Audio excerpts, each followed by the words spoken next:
네, 6.3 조기 대선 이제 열흘도 채 남지 않았습니다. 각 캠프 분위기는 어떤지 두 분 모시고 자세한 얘기 나눠보도록 하겠습니다. 김진욱 민주당 중앙선대위 대변인, 김성태, 김문수 캠프 국민소통위원장과 함께하겠습니다. 어서 오십시오. 예, 안녕하세요. 예.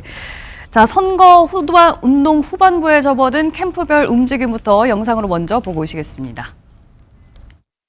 저는 비법률가에게 대법관 자격을 주는 것은 저는 신중해야 된다, 좀 섣부르다 이렇게 생각합니다. 그런 문제는 좀 자중하라고 지금 오늘 아침에 지시도 해놓은 상태입니다.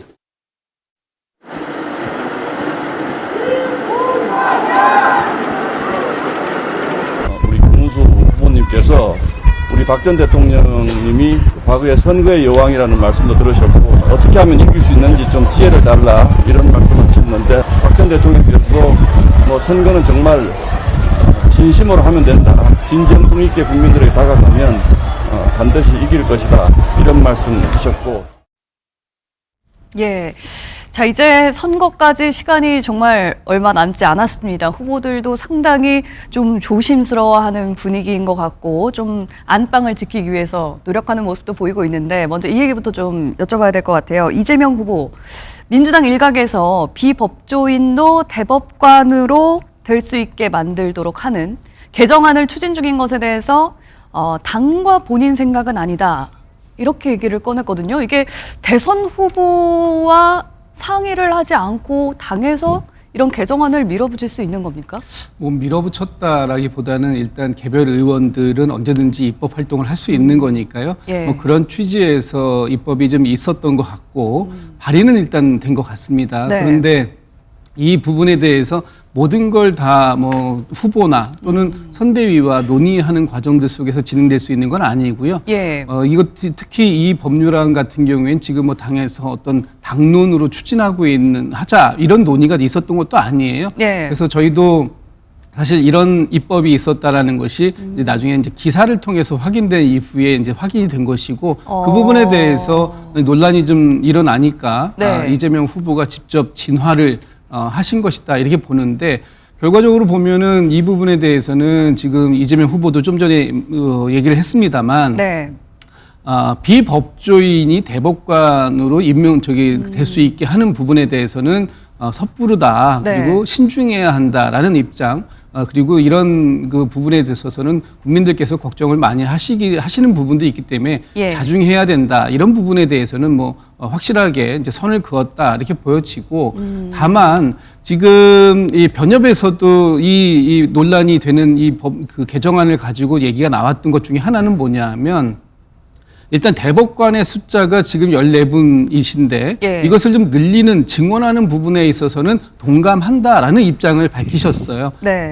그 얘기는 지금의 현재 이 대법관들께서 처리해야 할 이 사건들의 숫자가 상당히 많기 때문에 예. 너무 이 부분에 대해서는 좀 그 대법관의 숫자를 좀 증원해서 이 업무의 부담을 좀 경감시켜 줄 필요는 있다. 여기까지는 예. 동의가 된 것 같은데 과연 비법조인에 대해서도 그런 대법관에 임명될 수 있는 자격을 열어줄 것인가 예. 하는 부분은 좀 이견이 있는 것 같고 그 부분에 대해서도 이재명 후보가 당의 공식 입장이 아니다. 예. 그리고 이 부분에 대해서는 자중해야 된다라는 입장을 명확하게 한 만큼 앞으로 당에서도 이와 관련된 충분한 좀 논의가 더 있지 않을까 싶습니다. 그러면 개정안 추진 움직임은 여기서 멈추는 겁니까? 제 생각엔 일단 그렇습니다. 일단 예. 지금 이 국면에서 그 국민들께서 걱정하시는 바가 크다면 네. 일단 당내에서 이 부분에 대한 논의를 더 숙성시키는 것이 먼저 필요하지 않을까 싶습니다. 대선 후보도 몰랐고 선대위에서도 몰랐다. 좀 자중을 해야 한다라는 이재명 후보의 메시지, 그 속뜻은 어디에 있다고 보십니까? 이재명 후보 입장에서도 이제 국민 여론이 그동안 이제 민주당 중심의 이 거대 입법 권력이 예. 절제되지 않는 권력의 위험성에 대해서 우리 국민들이 누구보다 잘 알고 있고, 근데 이제 불과 대선을 지금 이제 열흘밖에, 오늘은 이제 9일 남았죠. 9일 남았죠. 그런 상황에서도 이제 박범계 이제 의원 같은 경우는 누굽니까? 법무부 장관까지 하신 분이고, 예. 또 이재명 대표의 핵심 측근 인사 중에 한 사람. 그러니까 이제 주로 사법 쪽은 이제 박범계 의원이 거의 다 공약이나 또 예. 조직, 뭐 인선 이런 것까지도 총괄하시는 그런 역할인데 이 부분이 대법관 정언안을 갖다가 대표 발의를 자기 중심적으로 냈는데 예. 그걸 뭐 아무래도 국민 여론이 안 좋으니까 후보 입장에서는 그걸 좀 자제하는 게 좋겠다 이런 입장을 냈지만은 근본적으로 후보 자신이 저런 법안이 발의되는지 모르고 있었다. 이거는 이제 좀 말이 안 되는 것 같습니다.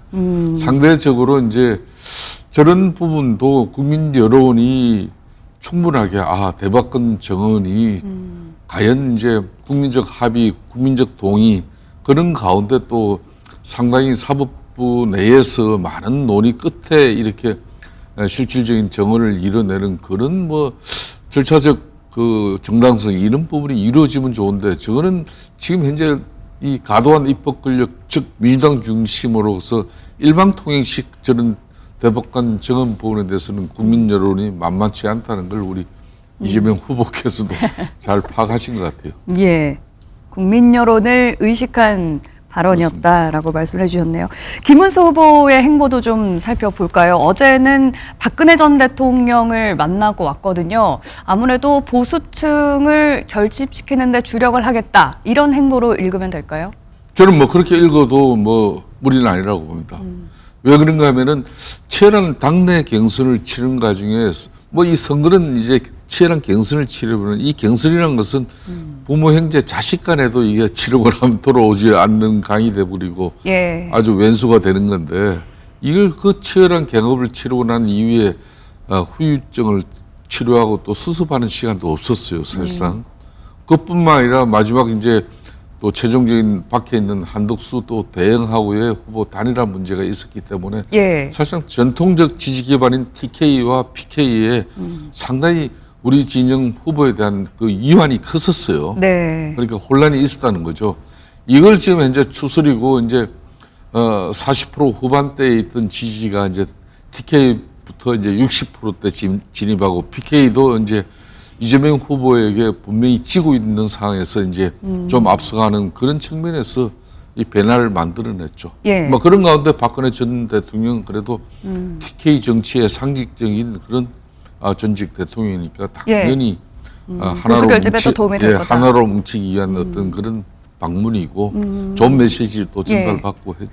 그런데 어제 김문수 후보가 박근혜 전 대통령 만나면서 이런 얘기를 했습니다. 집도 뺏기고 탄핵을 당해서 달성해 계신 거 생각하면 좀 가슴이 아프다 이러면서 울먹이기까지 했거든요. 탄핵이 좀 부당했다라는 식의 얘기를 꺼낸 것 사실 같습니다. 김문수 후보처럼 전에 이제 2011년인가 12년 그때 대통령 선거에서 박근혜 후보를 예. 뭐 독재자의 딸이다 이렇게 하고 엄청 날씬 공격을 했던 적도 있죠. 그런 네. 측면에서 이제 사과도 있었고 또 분명한 것은 대한민국 오늘 세계 이런 10위권의 경제 대국이 된 데서는 박정희 전 대통령의 공에 대해서 예. 또 우리 국민들이 분명히 인정하는 부분 그 부분에 대해서 이제 강조하고 또 박근혜 대통령이 지난 2017년 탄핵이 이루어졌지만은 예. 그 탄핵 이후에 그 겪은 그 엄청난 옥고뿐만 아니라 또 분리 그런 부분에 대해서 이제 김문수 후보 입장에서는 대단히 가슴 아파한 그런 한 대목을 좀 지적한 거죠. 과거는 과거다. 그렇습니다. 네. 김진욱 대변인님 어떻게 보셨어요? 아마 뭐 김문수 후보 입장에서는 지금 뭐 보수 결집이 반드시 필요하고 마지막 어떤 역전의 발판을 만들 그런 계기를 만들고자 하는 부분은 분명히 있었던 것 같고요. 예. 그러나 박근혜 전 대통령의 지지와 별 관계없이 이미 박근혜 전 대통령을 지지했던 보수 세력들은 네. 이미 김문수 후보를 지지하는 쪽으로 모여가고 있다라고 보여집니다. 지금 김문수 후보가 박근혜 전 대통령에 대한 뭐 향수라든지 박정희 전 대통령에 대한 향수를 자극해서 모을 수 있는 보수의 지지 이것도 중요한데 더 큰 그 부분은 지금 김문수 후보하고 이 단일화를 추진했었던 한덕수 후보가 지금 전혀 보이지 않고 있다라는 부분 이런 부분들을 어떻게 해결할 것인지 또 그리고 김문수 후보하고 그 국민의힘의 대선 후보를 경합했던 후보들 중에서 홍준표 후보라든가 아니면은 지금 한동훈 후보는 참여하고 있습니다만 한동훈 후보의 참여가 정말로 김문수 후보의 지지로 이렇게 완벽하게 전이가 되어 있느냐 하는 부분은 또 다른 문제인 것 같아요. 지금 김문수 후보하고 한동훈 전 대표가 자리를 한 번도 하지 않고 사실상 따로 국밥인 것처럼 그렇게 다니고 있고 또 한동훈 후보의 지지 유세 내용을 가만히 들여다보면 사실상 김문수 후보가 여전히 윤석열 전 대통령과의 관계를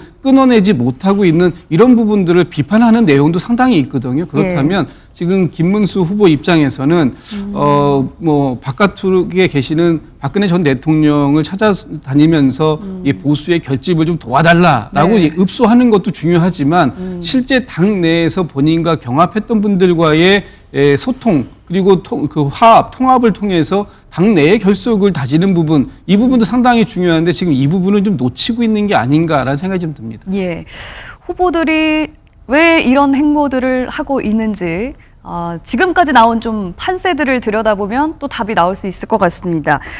요즘 여러 여론조사들이 나오고 있는데요. 한번 함께 보실까요? 대체로 이재명 더불어민주당 후보가 지난주 대비해서 조금 소폭 하락한 모습을 나타내고 있고요.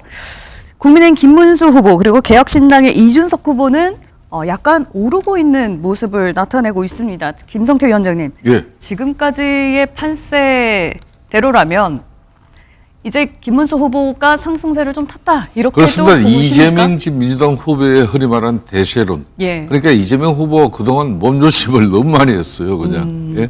그러다 보니까 두 차례 TV 뭐 그런 토론이 있었습니다만은 뭐 때로는 준비되지 저렇게 준비 안 됐나? 안 그러면 저렇게 저분이 무엇보다도 소신이 있는 양반인데 저렇게 어떻게 보면 뭐 사안사마다 명확한 어떤 그런 입장보다는 그때 가서 판단하겠다. 또 본인에게 좀 불리한 뭐 질의가 이어지면 극단적이라고 생각한다. 이런 정도 돼버리니까. 그러니까 지금 오늘 대선이 불과 9일밖에 남지 않았잖아요. 그런데도 아직까지 사실상 이재명 후보 측에서는 지금 대국민 공약이 아직 안 나왔어요. 그러니까 지난 2017년 박근혜 대통령 탄핵 이후에 조기 대선 같은 경우도 당시 홍준표 우리 당의 후보 같은 경우는 21일 만에 21일 이전에 공약을 냈거든요. 그때 당시 문재인 후보 같은 경우도 11일 전에는 냈거든요. 그런데 아직까지 9일 전이 되고 더군다나 이재명 후보 같은 경우는 사실상 민주당 자체가 본인의 대선 캠프라 해도 과언이 아니었지 않습니까? 오래전부터 이미 민주당이 없어지지 않는 한 이재명 후보가 민주당 후보가 될 것이라는 것은 너무나 자명했기 때문에 너무나 많은 준비가 돼 있는데도 불구하고 왜 국민들에게 아직까지 공약도 내지 않고 있냐. 뭐 이런 부분들 이렇게 다 지켜보면은 그러니까 좀 이재명 후보의 그동안 절제되지 않는 그런 과도한 입법 권력 그리고 윤석열 전 대통령이 타협하지 않는 이 대통령 통치 권력이 지난 3년간 충돌하니까 국가와 국민이 불행해진 걸 우리 국민들 지켜봤어요. 그런데 민주당 중심의 국회 입법 권력이 앞으로도 3년 더 이루어질 거고 거기다 대통령 통치 권력 5년까지 엎어져 버리면은 대한민국은 총통국가가 되고 또 총독제가 될 수 있다는 그런 위험성이 이제 우리 국민들이 자각하고 또 상당히 인식하는 그런 계기가 되기 때문에 이재명 후보에 대한 견제 심리가 상당히 지금 크게 작동하고 있다고 봐야 됩니다. 이대로라면 혹시 역전도 가능하다고 생각하세요? 저는 그렇게 봅니다. 저는 지금 현재 뭐 단순히 그냥 보수 진영의 결집을 넘어가지고 결국은 심판은 중도 무당층인데 이 중도 무당층이 입법 권력과 대통령 또 행정 수반으로서의 이 통치 권력 그게 더해지면은 대한민국의 민주주의나 또 그 위험성에 대해서 이제 우려를 하는 거죠. 좀 말씀 들어보면 이재명 후보가 보여준 게 없다. 그래서 지금 좀 떨어진 거 아니냐 이렇게 들리거든요. 글쎄 보여드린 건 많은데 보시지 않은 게 아닌가라는 생각이 좀 드는데 지금 선거 공약서 공약 같은 걸 말씀 주셨습니다. 10대 공약에 대해서도 뭐 보여드리는 게 없다 이렇게 하시는데 지금 선거관리위원회 홈페이지에 들어가시면 모든 그 후보들이 10대 공약을 내게 되어 있습니다만 그걸 또 제출하지 않은 후보도 있고 그 10대 공약을 내게 되면 그 10대 공약을 우선순위를 어떻게 할 것인지, 재원 조달은 어떻게 할 것인지 네. 관련되어서 선거 공약서를 게시하게 되어 있습니다. 그런데 지금 6분의 후보 중에서 네. 유일하게 선거 공약서를 지금 선관위 홈페이지에 올려놓은 후보는 네. 이재명 후보밖에 없다라는 말씀을 좀 사실관계를 좀 바로 하나 좀 잡고 예. 말씀 좀 드리고요. 지금 이제 이재명 후보, 김문수 후보, 이준석 후보 뭐 이런 분들의 어떤 지지율의 추이가 계속해서 나오고 있는데 예. 아마 전주 대비해서 이재명 후보의 지지가 좀 소폭 하락했다 이렇게 지금 이제 말씀을 주셨는데 예. 저는 그렇게 뭐 크게 그것이 그 유의미한 하락폭을 기록했다라고 보이지 않아서 전체적으로 여론조사의 추이를 놓고만 보면 네. 지금 큰 변동폭 없이 계속해서 그런 정도를 이재명 후보가 김문수 후보에게 대략 한 10%포인트 정도 이렇게 앞서가는 그런 추세는 예. 큰 변화 없이 지속되고 있는데 이제 지금 중요한 건 그 김문수 후보나 혹은 이준석 후보의 이 좀 약간 상승세에 있는 부분이 있다. 예. 이런 부분들은 저희가 충분히 예견됐던 부분입니다. 왜냐하면 결과적으로 이 선거에 임박한 시기 되면 이제 오늘부터는 종반부로 가는 거 아니에요? 네. 이렇게 되면 이 각 정당의 지지율에 후보들의 지지가 이렇게 뭐랄까요? 비슷해지는 그래서 그 추이에 따라가는 그런 모양이 좀 나오기 때문에 예. 조금 더 박빙의 승부가 될 가능성 저희도 충분히 예견하고 있고 그런 부분에 대해서 준비하고 있고 특히 이 샤이보수라고 하셨던 분들 또는 지금 국민의힘에서는 우리공화당 또는 자유통일당의 후보가 사퇴하고 국민의힘의 김문수 후보를 지지하는 등 이 보수를 넘어서는 이 극우의 보수라고 할 수 있는 아스팔트 우파까지도 예. 함께 지금 이 조용하게 이 통합 작업이 이루어진 상황이라고 보여지면 예. 조금 더 박빙의 승부로 갈 가능성 저희 충분히 있다고 보이고 거기에 예. 대해서 충분히 대비하고 있다 이런 말씀 좀 드립니다. 지금의 흐름은 충분히 예상된 수치였다라는 네, 그렇습니다. 말씀이시고 민주노동당의 권영국 후보도 한 1.6%로 네. 소폭 올랐거든요. 이 부분도 혹시 예상을 하셨는지 궁금하고 민주당에서는 이 부분에 대한 부담이 전혀 없으신 건가요? 아니면 네, 지금 뭐 권영국 후보께서 나름의 선전을 펼치고 계시는 부분 뭐 저희도 보고 있고 또 예. 그러나 이 부분이 이번 이 대선 국면에서 과연 얼만큼 큰 변수로 작용될 것인가. 마치 22년도에 심상정 후보가 얻어갔던 한 2.6% 정도의 그 퍼센트 포인트가 예. 당시에 0.73% 퍼센트 포인트의 차이로 24만 표 정도의 차이가 나게 이재명 후보가 석패했던 그런 경험에 비추었을 때 혹시 권영국 후보의 선전이 이번에도 당시에 심상정 후보의 역할 같이 이 패배에 결정적인 작용이 되는 거 아니냐 이렇게 보시는 분들도 계실 것 같아요. 예. 그러나 지금 상황에서는 저희가 분석할 때는 큰 변수가 되기는 좀 어렵지 않을까. 왜냐하면 이번 대선의 가장 중요한 핵심 키워드는 여전히 12.3 비상겸에 의한 윤석열 전 대통령의 파면에 있는 것이고 지금까지 이어지고 있는 이 내란 종식을 완전히 완성시키고 새로운 정권 교체를 통해서 새로운 대한민국을 만들어 달라는 이 비세혁명에 대한 완성판이 이번 대선의 어떤 시대적 사명이다, 소명이다 이렇게 본다면 그 부분에 있어서 큰 변수로 작동될 가능성은 좀 낮아 보인다 이렇게 평가하겠습니다. 진보 진영 중에서 유일하게 단일화를 하지 않은 후보인데 현재까지로선 단일화 필요성을 크게 느끼지 못한다. 뭐 필요성이야 뭐 같이 할 수 있으면 좋겠지만 지금 그 이미 완주의 의사를 밝히시고 최선의 노력을 다하고 계시는 후보에게 그 강제로 단일화를 하자 예. 이렇게 얘기할 수는 없는 거고요. 지금 그런 방식이 국민의힘이 이준석 후보에게 하고 있는 방식 아닙니까?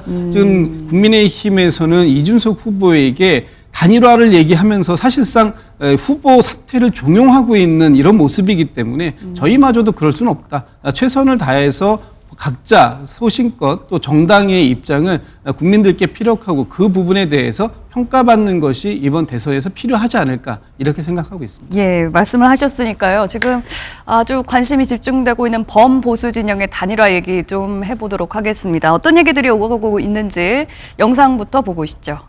국민의힘에 있는 사람들은 그저 당권 투쟁을 하거나 아니면은 정치공학적 단일화 같은 것을 계속 언론에 이야기하면서 분위기 흐리는 데만 지금 일조하고 있습니다. 저는 제발 좀 정신 좀 차리고 지금 이재명 후보의 위험성이나 아니면 이재명 후보의 그런 무책임함을 국민들에게 알리는 것이 유일한 그런 과제가 되어야 되는데 지금 단일화 논란이 많은데 국민의힘 김문수 후보와 단일화 할 거다 이렇게 예상을 저는 개인적으로 해요.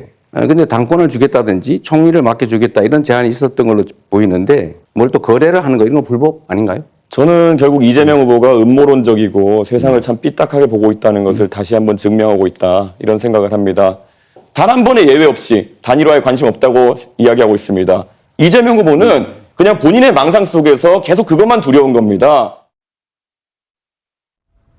예, 김문수 후보와 이준석 후보, 국민의힘 후보와 개혁신당 후보가 과연 단일화를 할지 지금 이 부분이 굉장히 관심이 쏠리고 있는데 일단 1차 데드라인은 지났잖아요. 예.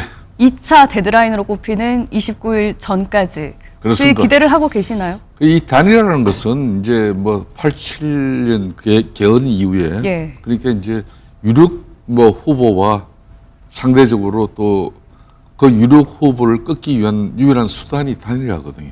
그러니까 이 단일화라는 것은 하나의 승리를 위한 하나의 방정식이 돼버렸어요. 예. 그래서 이제 YS 김영삼 전 대통령 같은 경우도 3당 합당을 통해 가지고 본인이 결국은 대통령을 됐지 않습니까? 예.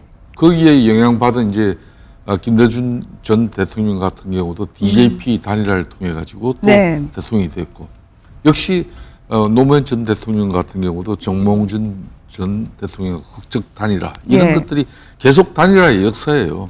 그렇기 때문에 사실상 이 대세를 형성하고 있는 후보를 꺾을 수 있는 유일한 수단이 단일화이기 때문에 이 단일화는 더군다나 뭐 이 정치 이념 가치가 다른 사람들끼리도 앞에는 제가 열거한 내용은 단일화가 된 거거든요. 예. 근데 이준석 지금 개혁신당 후보와 국민의힘 김문수 후보의 단일화 얘기는 네. 이거는 뭐 서로 정치적으로 이념 가치 철학이 다른 그런 이질적인 집단이 이렇게 단일화를 이야기하는 게 아니에요. 네네. 3년 전에 우리가 청년 정치 당대표까지 국민들 당원들이 선택한 그 당대표를 그때는 잘못된 당정 관계가 성비범으로 몰고 또 우리 당에서 쫓아냈지 않습니까? 그렇기 때문에 그런 가오에 대해서 저희들이 정말 빼저린 자성과 반성이 있고 그런 가운데 지금 이재명 후보의 위험성이라든지 예. 지금 자질 이런 부분에 대해서는 이미 우리 국민들이 너무나 크게 우려하고 있거든요. 그러니까 윤석열 전 대통령과 이재명 지금 민주당 후보 같은 경우는 타협하지 않는 대통령 통치 권력 그리고 과도한 입법 권력의 이 충돌은 불행이 온다는 걸 봤거든요. 그러니까 두 분을 다 적대적 공선 관계였고 심판과 청산의 대상이라 그랬어요. 예. 근데 윤석열 대통령은 12.3 비상계엄에 대한 분명히 오판이 있었기 때문에 네. 현재로서 파면이 이루어진 것이고 그럼 이제 심판이 된 것이고 그럼 청산의 대상인 이제 이재명 민주당 후보도 네. 이번 대선을 통해서 우리 국민들이 자연히 예. 더 이상 이제 정치가 이렇게 혼탁스럽고 혼란으로 대한민국 이 두 조각 나버리고 네. 이런 이 불행한 국가로서의 미래를 만들어갈 수는 없다는 걸 우리 국민들이 누구보다 잘 알죠.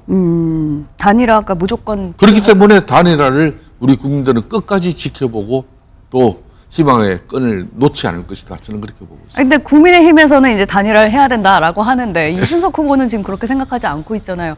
아니 전화도 차단하고 있고 집으로 찾아올까 봐 거처도 옮긴다고까지 하고 있거든요. 이렇게까지 부인하고 있는데 이준석 후보는 결국에 단일화에 응할 거라고 보시는 건가요? 아니 우리 국민들이 원하고 예. 또 이재명 그러니까 지금 현재 민주당 후보가 당선이 확실시 되는 상황이라면은 자신이 이번에 대통령 선거에 나온 목적이 뭐겠습니까?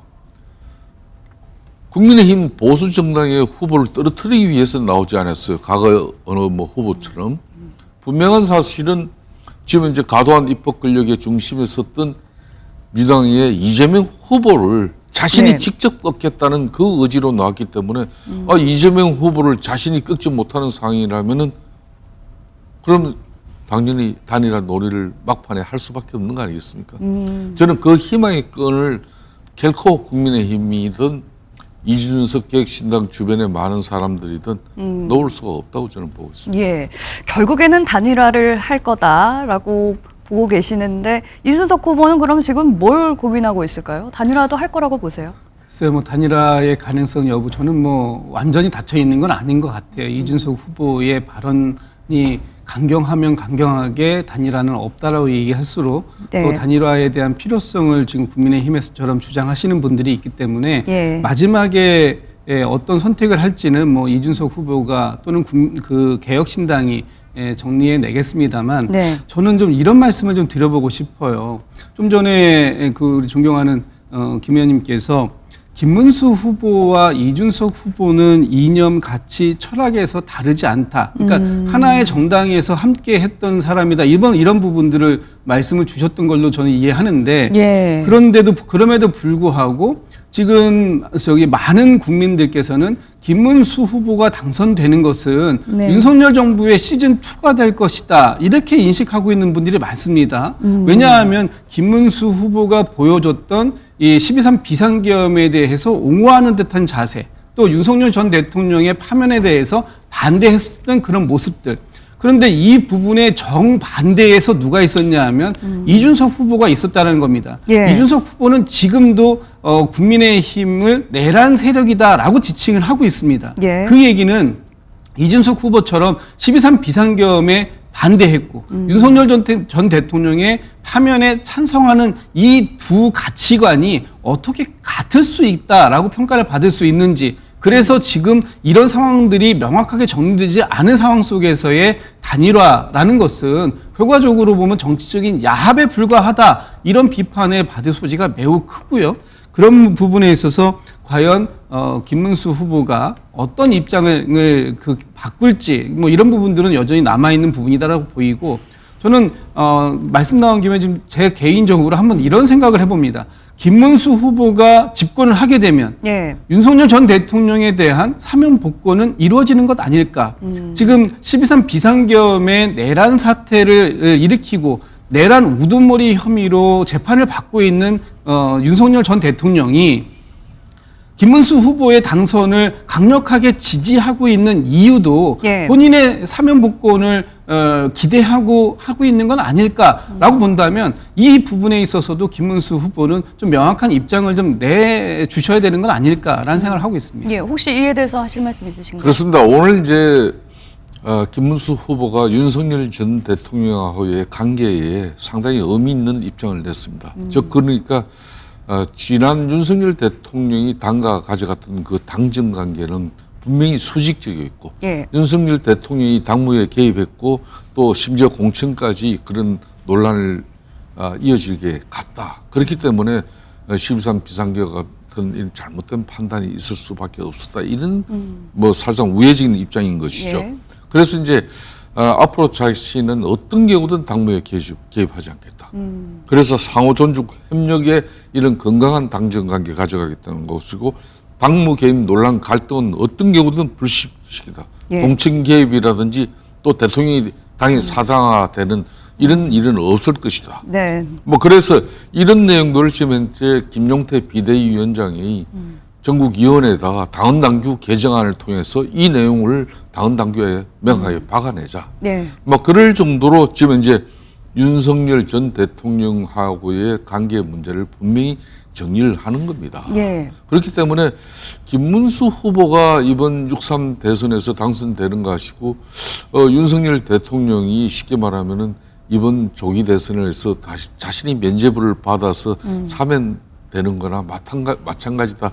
이 입장에 대해서는 저희가 쉽게 동의를 할 수가 없죠. 예. 분명한 것은 저도 수많은 방송을 통해서 이야기했습니다만은 국민의힘이 비대위 지난 건영세 건성동 이 투톱 체제가 분명히 윤석열 전 대통령하고의 이런 관계를 분명히 우리 당하고 분명하게 정리정돈을 해줘야 되는데 그건 타이밍을 놓친 부분에 대해서는 분명히 잘못된 것이고 예. 지금이라도 윤석열 대통령의 관계는 반드시 절연이 이루어져야 된다. 네. 뭐 그런 측면에서 이제 김문수 후보도 저 부분을 실천하고 있다는 거죠. 그러니까 김진욱 대변인님께서 이제 우려하신 부분은 김문수 후보가 대통령이 되면 윤석열 전 대통령의 사면이나 복권이 이루어지는 거 아니냐. 저는 이 부분에 대해서 전혀 혹시 정리가 된 게 있어요? 왜 국민의힘은 자유민주주의이고 또 이 민주주의라는 것은 민주주의의 마지막 보루가 법원 아니겠습니까? 이미 검찰에서 기소가 이루어져 가지고 법원에서 사법적인 판단을 하고 있는데 그걸 대통령이 됐다고 해서 무소불위의 권력으로